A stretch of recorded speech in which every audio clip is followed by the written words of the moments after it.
The Print Off The Cuff, presented by IIFL Wealth and Asset Management, corporate partner AU Small Finance Bank, in alliance with Indraprastha Polo Hospitals, airline partner SpiceJet. Mr. Vajpayee used to famously say that you can't choose your neighbors and you can't change them. It's also true that as far as our neighbors go, our most important neighbor is China. And that's a country we know the least about. And then we know very little about how the Chinese look at us and how the Chinese look at the world. So what better can we do but to listen to some words of wisdom from the master himself, Shyam Saran, former Foreign Secretary, former Chairman of National Security Advisory Board, Prime Minister's envoy on nuclear security, head of China study group, and also somebody who's traveled, who's seen every patch of India-China border, because he headed the task force also on improving infrastructure. And now he has this wonderful book. What is it? How China sees the world, how China sees India and the world, the authoritative account of the India-China relationship. Now, he's been in the thick of it all these decades. And is this the distillation of all that, or is this a small part of that and there will be a lot more coming up? Well, I hope that it's not just the destination because Distillation, yes, distillation is probably a better word.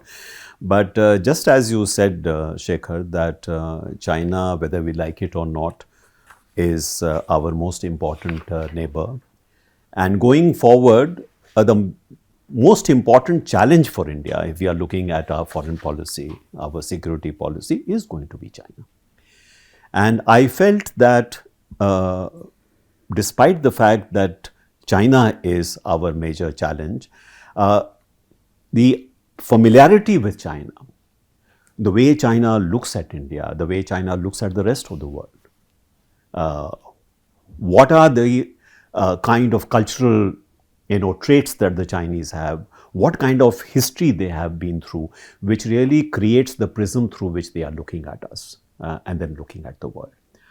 Because I feel that it is extremely important that in dealing with this China challenge, unless we are really very knowledgeable about China and we are, aware of what is it that drives China's policy, we would not be able to do a good job. And what is your sense of how much does public opinion in India understand China, and how much does India's commentariat understand China? Well, I would not like to, criticize our commentariat or our public opinion, but let me say that mostly I find that the perception of China is largely stereotypical. It is not really based on a true familiarity. And with what China. is that stereotype? Well, the stereotype is that now it is a country which is, an adversary. It is a country which is very unreasonable. It is very hostile. It is very arrogant. And that, with respect to India, it has, on the other side, it has very little familiarity with India, on the other side. So it is not based on looking at China as another culture. Like India, China too is a civilizational entity. Absolutely, yes. It has a very long history, perhaps even longer than India. It has a very rich culture. One important difference with India is that thanks to the Chinese, ideograms and Chinese characters, which is not alphabet like we are used to. Each particular character is actually a word. It's an image. This developed something like 1500 years, 3500 years ago in China, and since then China has had a very, very rich, documentary history. Virtually everything that happened during these 3500 years has been actually recorded. Now, you look at India, we have very little documentation. Right. So that sense of history that ability to actually always reference what is happening today with some reference to the past, some analogy from the past, is something which is very typically Chinese. You do not find this in many other cultures. Well, we do it in India also, but we do it partly through the scriptures, Mahabharata, Ramayana, partly through oral history. Sure. But you're right, China is much more documented. So you have pointed to a very important difference between India and China. So I describe China as what I call a visual culture, where the ideogram, the image, that is very important. The word is important. In India, the sound is important. Like you said, much of our legends, much of our history, such as there is oral. You have the sacred mantra, you have smritis, you have shrutis. All these are oral. You listen to the smriti because it is a memory of the past, and you have shruti. So this is something which is very much a characteristic of Indian culture. So I call it an oral culture, as contrasted from the Chinese culture. And this also, in a sense, then determines the prism through which you are looking at the rest of the world. So in China, I think what is very important for us to recognize is that this very rich documentary history which they have, not all of which is necessarily factual, some of it is also manufactured history, but it gives the discourse that you have, the political discourse that you have, something which seems to be very much always reflecting back into history. So that's why they keep on referring to Qing dynasty and opium wars, and that is more recent. Well, yes, but for example, a lot of the political, kind of controversy which takes place, they always try to find some historical analogy. Or when there is, for example, a factional fight going on during, say, the Cultural Revolution. There was a particular time when I was in Beijing, they had this campaign for criticizing Confucius, who was one of their, great philosophers, was supposed to be a representative of the feudal class. Now, while they were criticizing Confucius and saying why he was a representative of the feudal class. What in India we would call a darbari. Right. So, what they were attacking was not Confucius. They were attacking actually Zhou Enlai, who was being presented as the latter day Confucius, that he was a kind of a representative of the feudal class or the backward class, in a sense, in the communist sense. So you have to be able to non-progressive. Not progressive, in fact, being reactionary in a sense. So a lot of the factional sort of fighting which goes on and cannot be always very visible. So sometimes these historical analogies are presented, and it is then up to you to try and ferret out, to try and decipher what exactly is being said and who are the latter day, dramatists personally who are involved. Tell us something about your first experiences with the Chinese, because, at some point every master is a beginner. And what were the biggest surprises? Well, for me, the exposure to China was something very new for me when I went to Hong Kong to study the learn language. Mandarin after joining the Indian Foreign Service. I had no idea. I knew there was China. I knew that there was a cultural revolution going on, but I had no familiarity with China. And so when I started learning the language, Mandarin, and started learning, Chinese characters and Chinese language, it really opened up a kind of a whole new, sort of history of China. Because, the way the ideograms have evolved over a period of time, they also give you a certain glimpse of how Chinese history has evolved. So it was a fascinating experience, learning the language, because through learning the language, you also got a certain sense of what this culture was all about, what this civilization was all about. And then I realized that we talk about India being a very rich culture, a very long-standing history, and here you have a country which has perhaps an even longer history. It has a culture which is also very complex, very... And has many elements of continuity.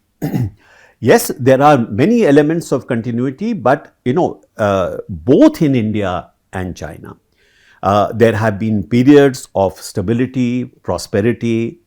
There have also been periods of fragmentation, of chaos, of great crises that countries have gone through. Chinese, for example, say that part of the reason why India is what it is today is because they were under colonial rule. They became like almost a slave nation. They do not draw attention to the fact that China too, maybe 50% of its history was also under alien rule. Absolutely, yes. So it is not that it is only a Indian condition.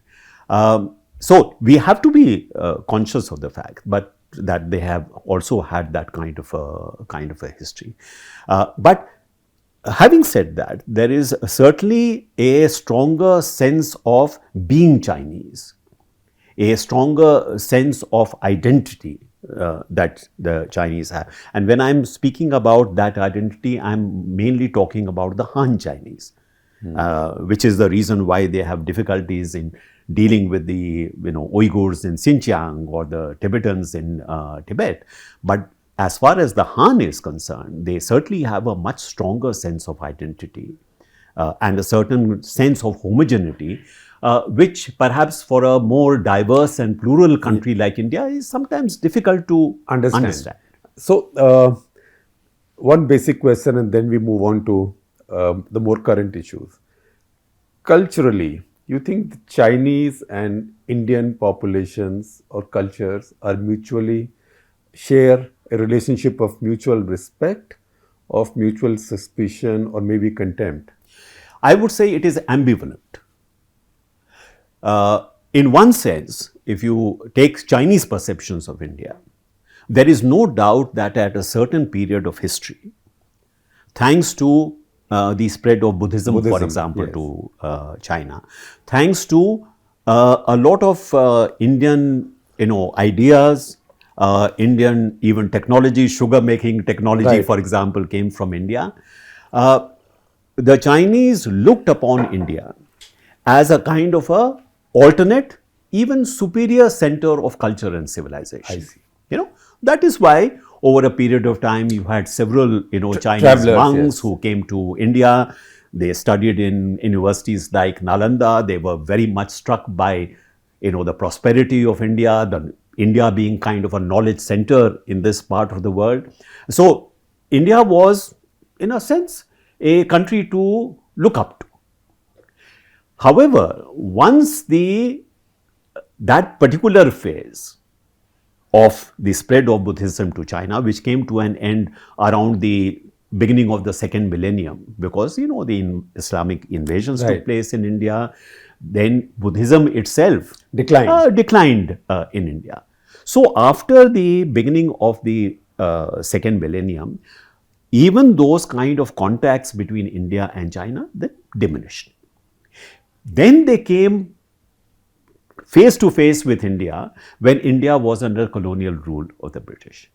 And actually, you see, much of the depredations against China, the shock troops were Indian troops. Yes, so the Chinese, that's what Amitabh Ghosh also writes. Right. That the Chinese used poor Indian peasants to grow opium. That's true. They were That's forced. True. Not only that, you had Indian opium merchants, right, who actually made a lot of money from the opium trade. Much of Bombay as a commercial center actually arose thanks to the money made from opium the opium trade was carried out under the patronage of the British. Quite right. And later Britain, France as well. Yes. And that's a scar for the Chinese. And the kind of semi-colonial domination of China also used Indian troops, Right. Indian police, for Indian example, police, in the yes. Shanghai concession. Right. That created a very, very negative image about India. So there is that particular phase where there was respect, even looking up to India, and you have another phase where it is looking at India essentially as an instrument of the. So if you look at it from the Chinese, So that is why I'm saying it is Chinese minds ambivalent. that India's colonial masters were getting Indians enslaved by them to grow opium, and then we're using their power to force it down our throats, Yes. and using Indian soldiers to Right. enforce their will. Right. Now, how has India's understanding of China evolved at the same time? So there is a asymmetry I found while researching the book, that while there was a consciousness of India, familiarity with India, at least within the Chinese elite, during that first millennium that I spoke about, because there was also trade taking place through the caravan routes into India. There was a lot of maritime trade taking place, certainly with regard to Malabar coast, the Coromandel coast, with the east coast of China, considerable amount of maritime trade. So there was a familiarity with India, and Indians were also familiar therefore with China. Many Indian monks, for example, went to China to teach Buddhist classics, to translate a lot of the Buddhist texts into Chinese.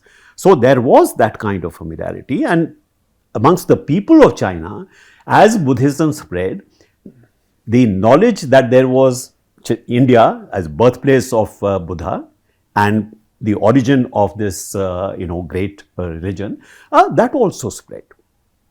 But if you look at the Indian case, you don't find much impact of China on India. Exactly. It is not as if there was any great impact. It's like we discovered China in 1962.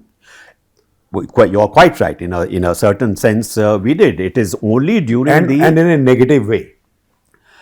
In 62, Yes. a negative way. But before 62, there was not always a negative kind of thing, because during the time of our own independence movement, there was a certain kind of mutual sympathy, because Chinese people were also struggling against, imperialism, or semi-colonial I'm of rule. the generation that saw Dr. Kotnis ki Amar Kahani. That's right. I presume you saw it also. That's right. So That's Dr. right. Kotnis was this Yes, famous I mean, Indian doctor yeah, who worked and with who was the- greatly celebrated in China. So in their Revolutionary War, Yes. he was That is true. Providing And even if you take Chiang Kai-shek, his relationship, for example, with some of the Indian leaders was actually quite close. Quite good. So that is why I'm saying that there is an asymmetry, because until we come to that period of, anti-colonial struggle, independence struggle of India, and what is happening in China in terms of the revolution, that kind of mutual sympathy was not so much there. So you have a asymmetry historically, and then you have this negative legacy of the opium wars and the kind of shock troops, as I said, of the British used against China. But you also have then later on this a sort of spirit of kindredness between the two sides, because you are fighting against the same forces. So if I'm looking at how the two countries have sort of perceived each other more recently, it has been with very little actually knowledge about each other. Some diplomats who know Chinese maybe are familiar. There may be some scholars who are familiar, but it does not go beyond that. And by the way, this is the same problem on the Chinese side. So this leads to fact-free analysis. Yes, even the Chinese have very little understanding about India. I think India is too cluttered for them to understand. Yes, it is true. They consider India to be somewhat Ungovernable. Ungovernable also.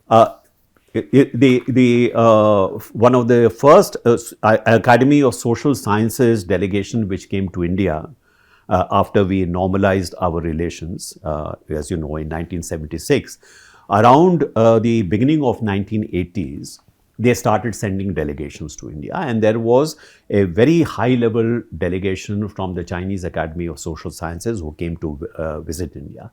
And when they came back, when I asked them, what is your overall impression of India? They said, we cannot understand how you function, because it looks as if there is chaos everywhere. You know, it's very difficult for them to understand a functioning chaos. Right, right. Yeah. So the other thing which also struck them was that India, despite being a country which has been so open to both East and West, I mean, it is a very cosmopolitan country, in that sense. Yes. And yet, they find that India has very, very strong cultural roots, almost as deep cultural roots as China has. In fact, he was lamenting the fact, the head of the delegation, that when China has opened up, they don't learn Chinese traditional music. They want to go and learn how to play the Western violin or the piano. But in India, you have such a strongly rooted, classical music. So they do find it difficult to understand, India. Just as I think we do not quite understand China. And this is one of the reasons why I wanted to write this book. Is ours also a history of scars on our minds? We have scars about each other? Well, our scars are of more recent origin. It is not that it goes back. For example, what happened during the colonial period is a scar for them. Chinese. I mean, we do not. So opium wars are a scar for them. That's right. But we don't talk about how, the opium war actually enriched a certain class of Indians. That's right. So for them it was scarring, but for us it was not something that we were, or certainly not the. In fact, it is only when I was researching this book that I realized how much, the opium trade actually created a certain merchant class, a certain capitalist class in India. Not many Indians are aware about this fact. Yeah. So we do not realize the scarring that took place on the other side. On our side, we are not. In fact, even I didn't realize it. It's only after listening to and reading Amitav Ghosh that it has come into my consciousness. That's right. I wasted my college years reading botany, zoology, chemistry, unfortunately. Now, as we talk, we'll also take some questions from our subscribers and some of my colleagues. So there is Algu Balaraman, who says, we hear that China's future is looking bleak with a combination of debt-fueled growth coming home to roost and aging demographics. In such a situation, what is in their interest or concern with India? Can they ever be a credible military threat to India? Well, they are already a credible military threat to India. Otherwise, we would not having this border standoff that we are having at this point of time. Now, as far as longer term trends are concerned, yes, it is true that the demography is against China because it has an aging population. It is also true that there is a huge debt overhang currently. And no matter what they do, young Chinese are not willing to produce more babies. No. I mean, they have been trying to encourage larger families, but it is not working because, all over the world we have seen as incomes increase, as, standard of living increases, people do have smaller families. And I don't think that is really going to change. So there will be an aging of the population. But we have also seen in other countries that to some extent, the negative impact of that demography can in fact be somehow compensated by technological change. So this is one of the reasons why you see in China such a major focus on high technology. They are today one of the leaders, for example, in artificial intelligence. They are, making a huge investment in things like machine learning, in biosciences, precisely because they see this technological growth as, to some extent, compensating for the. So can I add there? It's this question. Do you see their leadership as having the humility that a super powerful leadership needs to be able to put up with these super talented people in artificial intelligence, modern sciences? Or do they also tend to say, I know best, you invent this, Well, you know, you discover that? there has been a long standing, debate about whether or not, technological progress demands, say, liberal politics or a liberal political dispensation. This was always the debate, for example, about the old Soviet Union. But the fact is that the Soviet Union did make tremendous amount of progress, yes. in science and They technology. still make the quietest submarines. Okay. So, this is not necessarily, if I understand the intent of your question, it is not necessary that China, being a somewhat authoritarian dispensation, cannot provide space for technological development. And so far the record is that actually by putting a huge amount of resources into science and technology, paying, unlike us, huge amount of attention to education, huge amount of attention to human resource development, actually they are doing rather well. So, Dr. Lingaraj Nayak from Tata Memorial Hospital, Mumbai, how do you see India-China relationship now that Russia has weakened? Will that be an advantage for China to increase aggression or not? No, I think India. If you ask me today, the Russian relationship has turned out to be a bad bet on the part of China. Because I think their expectation was, and I think the expectation also in the West was, that with this tremendous push of a very strong military against Ukraine, Ukraine would collapse within a few days' time. 72 hours, 96 hours. So it was considered to be a fairly safe bet that the particularly Russians, because they had seen Crimea. yes, and Georgia, Georgia before that. Yes.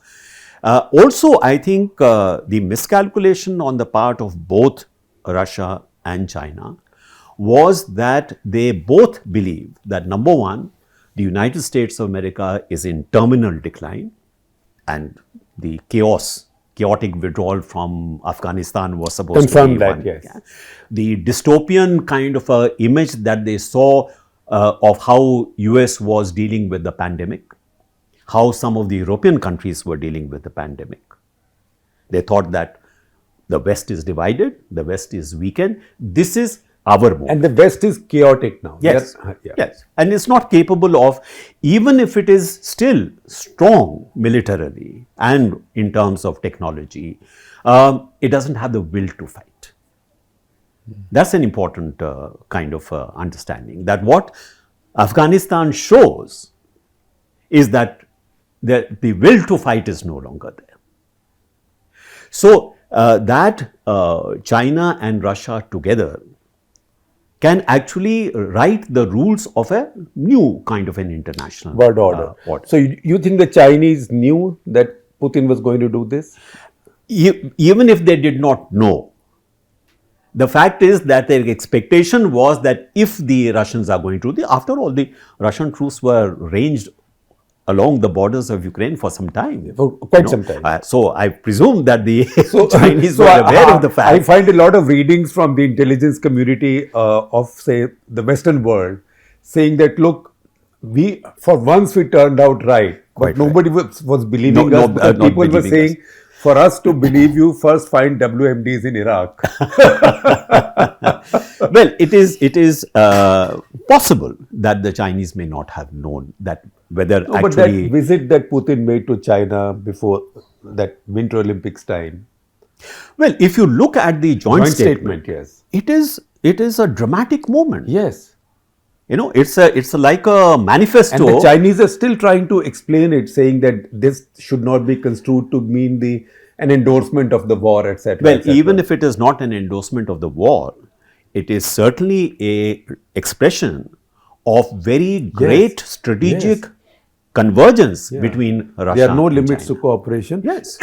Or maybe now would I be right to say the Chinese are right now a little bit embarrassed about Yes. how this has turned If out not for them? embarrassed, they are certainly on the defensive. On the defensive. You know, the calculations that they had made about what kind of situation which emerge after this, those calculations have not turned out to be Yeah. true. So, if you take one very important, component of that joint declaration is that both countries are opposed to areas adjacent to their territories, adjacent to this being, in a sense, being intruded upon Yes, by yes, others, by global other forces. So it is on the Russian side, it is Europe. Yeah. On the Chinese side, it is Asia Pacific or Indo Pacific. Yeah. So it's almost as if saying that both of us face this, both of us need to create our own spheres of influence. Basically, in a sense, both of us need to keep Western powers away from our spheres that's of right. influence. And I think even if the belief is that over a period of time, perhaps this may actually happen, there is no doubt in my mind that they have suffered a setback. They've suffered a setback. So, Gauri Pradhan, who wants to know, do you think that the US's plan is now to ensure that Russia comes out weaker than before, which I suspect is going to happen? And how should India reorient itself for such an aftermath when Russia is much weaker? As a consequence, America is stronger. As a consequence, China also is weaker in the sense that its ally is weaker. Number one, I have some caution about the United States of America because I'm not very sure about US domestic politics. Right.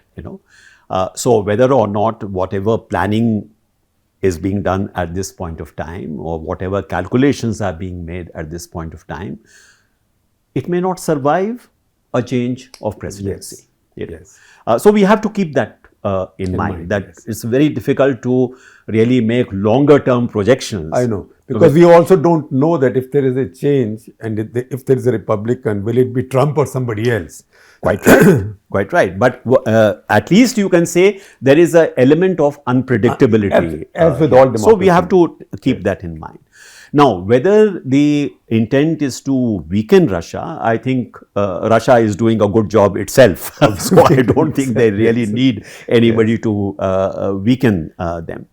But with respect to India, I would say potentially we are in a somewhat sweet spot.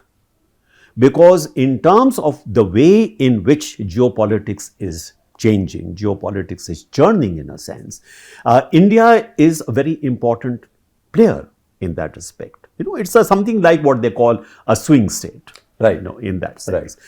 Now, what are India's interests? As we have discussed, China is your main challenge going forward. There are two ways that you can deal with this Chinese challenge. One is what one calls domestic balancing.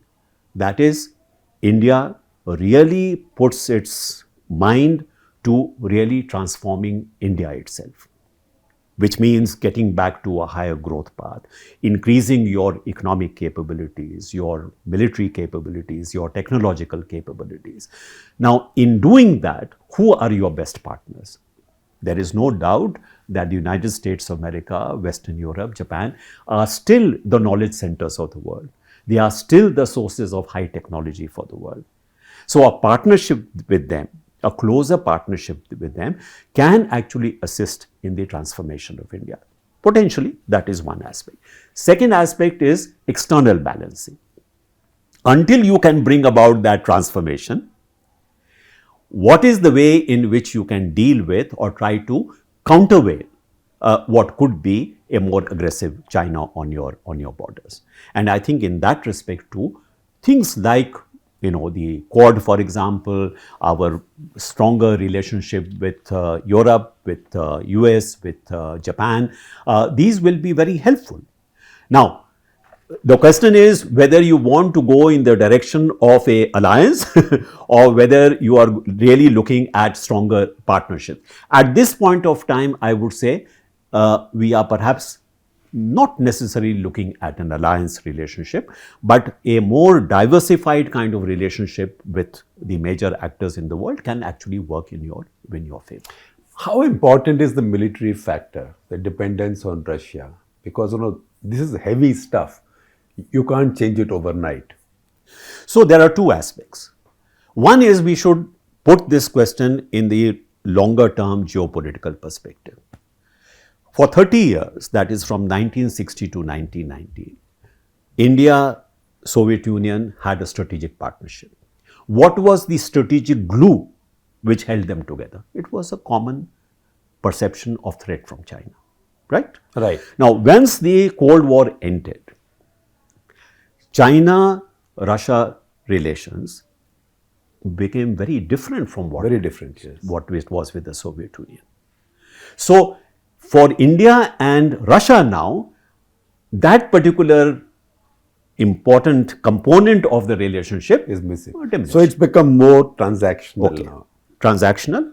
Even the economic relationship within the old rupee-ruble days was a very important component of our external. Yeah, but even for Russia it was important. Even for Russia it was important.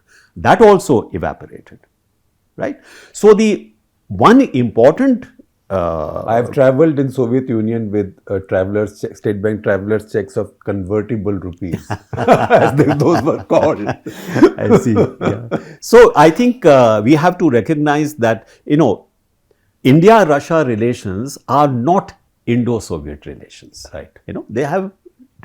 Yes, the defense component is important, and as you said, you cannot change this overnight. And not just in terms of the legacy issue, but we also should recognize and acknowledge that Russia has been extremely helpful in terms of giving us technology which is still not available to us from nuclear submarines. Exactly. Not just the leased submarine, but even development of our own system. Yeah. So in terms of development of certain sensitive technology, Russia has been very helpful, and we should recognize that. So there is an important part of the relationship. Economic relationship is simply marginal, and it has been consistently declining. So if I am looking at a longer term perspective, the profile of India-Russia relations has been constantly diminishing, and to the extent that Russia is becoming closer and closer to China, that also means that this is an element of discomfort for us, isn't it? I mean, you saw what, for example, was the change in Russian position with regard to the Afghan issue. Absolutely. Yeah. They're quite happy to keep India out. Right. Which was not the case 10 years ago. 10 years ago. Yes. So, I think taking that into account, while there is every reason for us to maintain a positive relationship with Russia, we should also recognize that this is a diminishing relationship. So a diversification of military sources is already taking place. and I suspect accelerate. it will take place even more Faster. rapidly, for the reason that thanks to the war, much of those supply lines are also being disrupted. Yeah, but are you also worried by the performance of Russian equipment, particularly armor? I'm sure that our people must be looking at that very carefully, what is working, what is not working. My own sense is, looking at the war so far, that technology seems to have given far greater, leeway to defense rather than offense. Yes. And there are lessons therefore for us to learn as well, as we have been talking about earlier, that a $1 million tank can be demolished with maybe a $10,000 shoulder-fired missile. I mean, so that balance has changed dramatically. Remember, there was that Rudyard Kipling's scrimmage on the frontier. What was it? $10,000 worth of education taken down by 2 rupee Giselle. So defense. Yeah. Today's sniper is not carrying a rifle. Today's sniper is carrying a javelin. That's right. A javelin or a stinger. Right. And I think what the Ukraine war is showing is precisely that the days of massive capital assets. This is perhaps not the way we are going to fight wars. I think tanks are becoming the elephants of what happened to elephants in medieval warfare. Absolutely. After a point. Quite right. So there is Naman Dikshit, who is from IIT Bombay. He says that, do you think a change in CCP leadership in China will lead to a radical shift in their approach to India? Could she be forced to soften his stance on India to placate certain factions within the party? That means, do you see any shifting of tectonic plates there? I would say that if we look at the history of CCP's attitudes and its outlook on India, there is a remarkable consistency. So even if change of leadership has taken place, it has not necessarily meant that there have been major shifts in the attitude towards India. I think Chinese posture towards India is much more influenced by how they see geopolitics, how they see the regional situation evolving. So it is much more the result of those kind of perceptions, those kind of assessments, rather than what the individual preference of a leader is. So I'll have a couple of questions from my colleagues. But before that, Americans write these futuristic books about wars. General Sir John Hackett wrote that Third World War, in which I think one city in Germany and I think Minsk, then in Soviet Union, now Belarus, get nuked. Now Admiral Stavridis has also come with this scenario of the next World War, I think 2035 or thereabouts. That's US and allies versus China and allies. Do the Chinese, when they look at the world, do the Chinese also do this kind of wargaming or fantasizing? I have no doubt that they do wargaming. And I have no doubt that they look at various kinds of scenarios. But I think, their assessments are far more nuanced. They are far more granular in looking at situations rather than what you see the Americans. Are doing. Because they, after all, they are the specialists in Go, right? So that's a very patient game. That's right. So I think we should be careful in not trying to sort of look at their thinking as an extension of what we see. Because they've made some movies lately. In fact, they just jailed somebody who made fun of one of those movies, in which Chinese soldiers, I think, conquer the world, they have our soldiers often do in the I mean, movies. they have the Wolf Warrior 1 and the Wolf Warrior 2, which is the new. I think they also reconstructed one of those old battles of Second World War or Korean War. Yes, Korean War they have recently, because they wanted to show the Americans in bad light. That's right. That's right. And somebody criticized that film, and that guy's he's been locked up. I'm not surprised for calling a movie bad. I'm not surprised. So I have my colleagues now, Raghav Bigchandani, young fellow, who says, how would India be engaging in China, you think? How would India be engaging with China in 2047? It depends a great deal on what happens between now and 2047. As we have seen,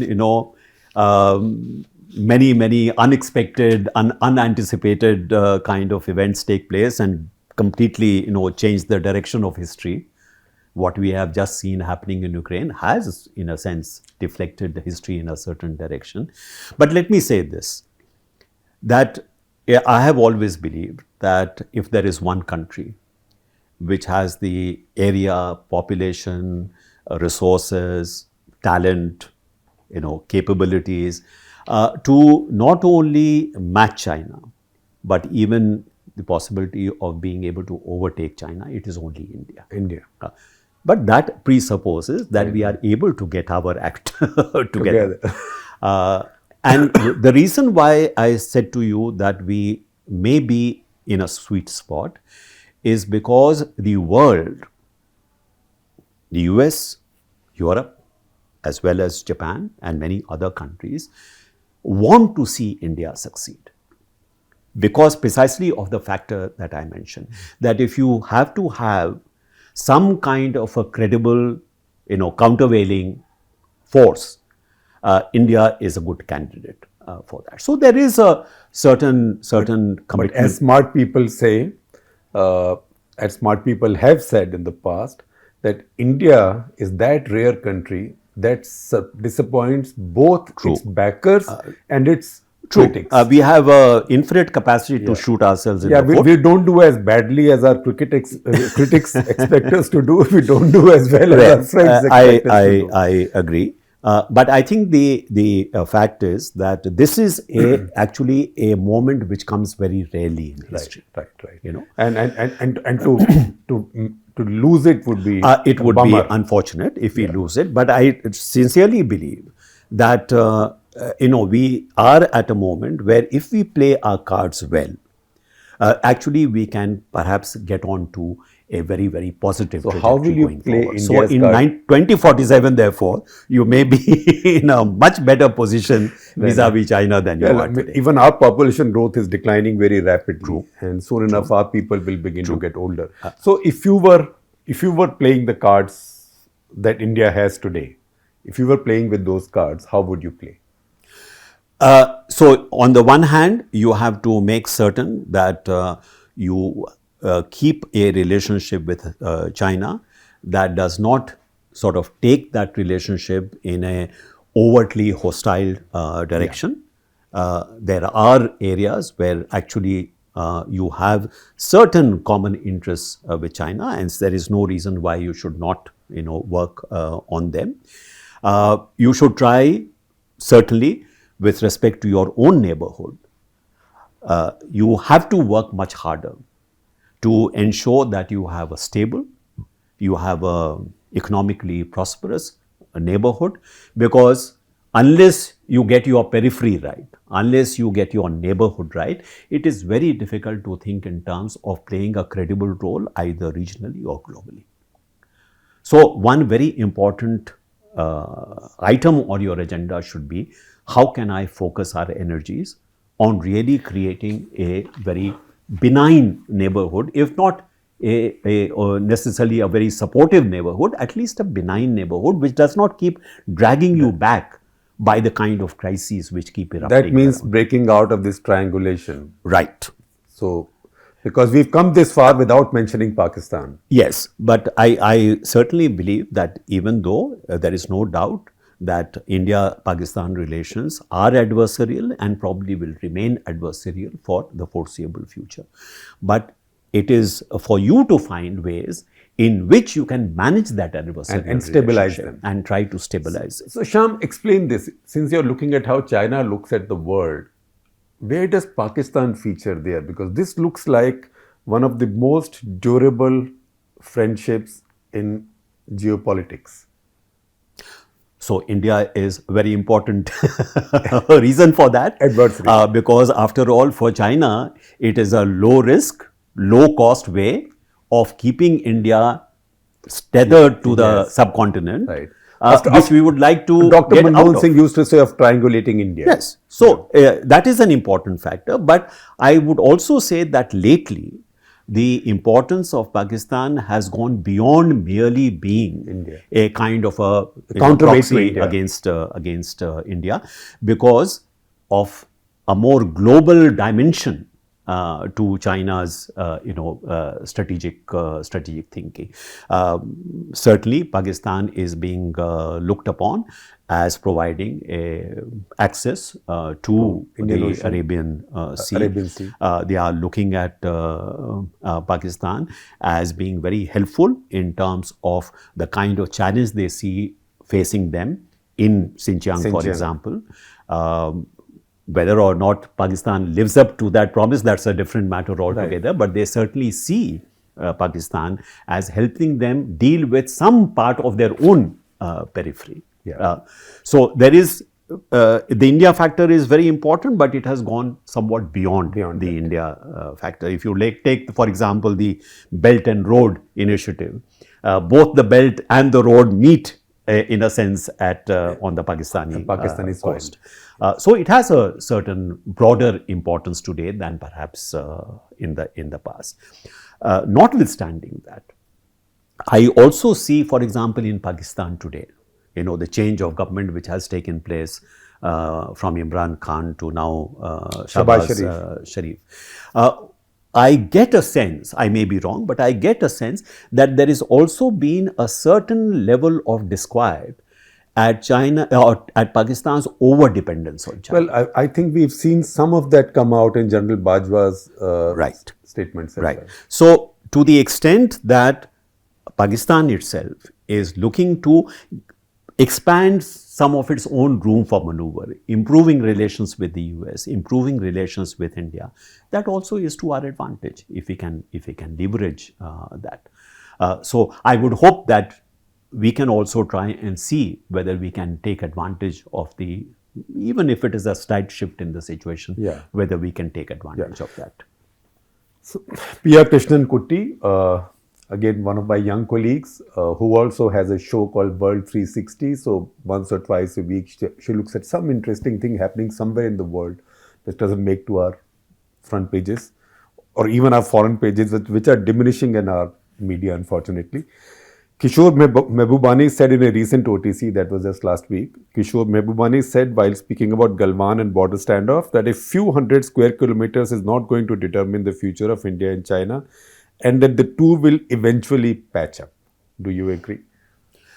Depends upon what terms and conditions. You see, it has always been possible to, for example, settle the border issue. The question to ask is, on what basis are you going to settle it? Are you, for example, for quite some time, there was an offer from China that let us settle on the basis of as is and as is where is, yes. You know, जो तेरा है वो तेरा है, जो मेरा है वो मेरा है. Right. So that was the package proposal, if you remember. We could not find it politically possible for us to accept that. Now the terms have even worsened in a sense, because they are saying that no, the package proposal actually meant that since the area of larger dispute is in the eastern sector, you have to give more in the eastern sector and we will make some corresponding concessions in the western sector. They also have raised their demand by now saying that in any kind of settlement, Tawang will have to be given back to China because there is a Tibetan sentiment involved with respect to the status of Tawang. So, the terms on which the border could be settled, what is on offer from China is actually becoming worse and worse. Right. So we have to keep that in mind, because there was an understanding at one point not so long ago that any border settlement will not disturb settled populations. Yes, that was the guiding principles, political parameters and guiding principles, which actually I was involved in the negotiation of in 2005. But at that particular point of time, there was a sense in China that India is actually becoming a very important international actor. There was also a kind of a pressure that if we do not become more amenable to Indian sensitivities, perhaps the Indians might go much further with the United States of America. So, we should try and see whether or not we can try to come to some kind of a settlement. So the border settlement was very much. And what made them step back? So I think what my sense was that a situation from 2003 to 2007, even though there was an asymmetry in terms of power, in terms of economic capabilities between India and China, but if you remember at that time, India was seen as shrinking that gap. India was growing at the rate of 8 to 9% per annum. India was being seen at that time as the next China. As the great commercial opportunity for the rest of the world. It was being quoted by United States of America. After all, why did the United States of America agree to a nuclear deal, a very landmark nuclear deal with India? Precisely because there was a sense that this country is going to be a very important player. So for China, the fact that India was in fact growing much faster, Chinese economy was slowing down, this was going to be a country which was going to be very important. So that was what reflected in the 2005 declarations. However, you come to 2007, 2008 and the global financial economic crisis hits. geopolitics changes dramatically. China emerges out of this much stronger than, say, the United States of America. India, which has been growing at the rate of 8 to 9%, slows down. Starts slowing down. So what happens? The asymmetry of power between China and the United States of America starts shrinking. The asymmetry of power between India and China starts expanding. Increasing in favor of China now. Right. So this is why I said that geopolitical calculations at that time is, why should we make any concessions? Right. You know, right. We are actually in a much stronger position and becoming even stronger going forward. I changed my mind as facts change. So what had been earlier understood, that it is actually in the interest of both India and China to really get rid of this border problem so that we can do bigger things together. Right. That perception changed after that. Well, and we are still in that phase. Yeah. Why am I saying today is a moment of opportunity? Is because perhaps there is a little change in that situation taking place. That's right. So let's see how that turns out, because China itself has some crisis going on, particularly with COVID. Right. We should not underestimate, the kind of challenges that China is. And Xi Jinping's sort of, I would say, not very smart assault on his tech czars, because that has been the driving force behind China's very rapid growth. Getting too big for their boots. Yeah. So, and also to recognize that, China's prosperity is a creature of globalization. That's right. That's It has flourished because of the fact that it has been densely interconnected with the rest of the world. Right. And if those very, drivers of your growth, you start, in a sense, attacking, then there could be trouble ahead. Yeah. So the lessons from the master: one, that obviously in geostrategic terms, every nation acts in its self-interest. Yes, sure. There is no free meals. There is no charity. Number two, that geopolitics is changing all the time. Opportunities come and go. And they are perishable. They are perishable. Threats come. They also go, but usually they linger on for longer. Yes. And you have lesser ability to deal with them. That's right. Than with opportunities. So when you get an opportunity, when you are bowled a full toss, hit it for something. Yeah. Don't wait for because the next one. I think we have to recognize that a period of change Right. is also a period of opportunity. It creates spaces for you to expand in. Yeah. Which if it is a very settled kind of a situation like during the Cold War, the room for, elbow room is a little limited. Very little. Today, in a period of change, there is more elbow room. Yeah. And finally, that to understand this world, to deal with this world, your neighborhood or the world, everything is interconnected now. Read more. Listen to people who know more than us. And there's always somebody who knows more than us. And on this issue, China, Shyam is one of India's foremost voices, pair of eyes. Somebody knows the language, culture, has dealt with the Chinese for a long time. So please read this book. This is a very simple read. It's not a fat, thick book to impress anybody. It's a very readable book in decent type as well for people like us. So please do pick up a copy and read it. You will end up the wiser for it. Thank you very much, Shyam. Thank you very much. This has been a wonderful conversation. I learned so much. Thank you. Thank you. Thank you. The Print Off The Cuff, presented by IIFL Wealth and Asset Management, corporate partner AU Small Finance Bank, in alliance with Indraprastha Polo Hospitals, airline partner SpiceJet.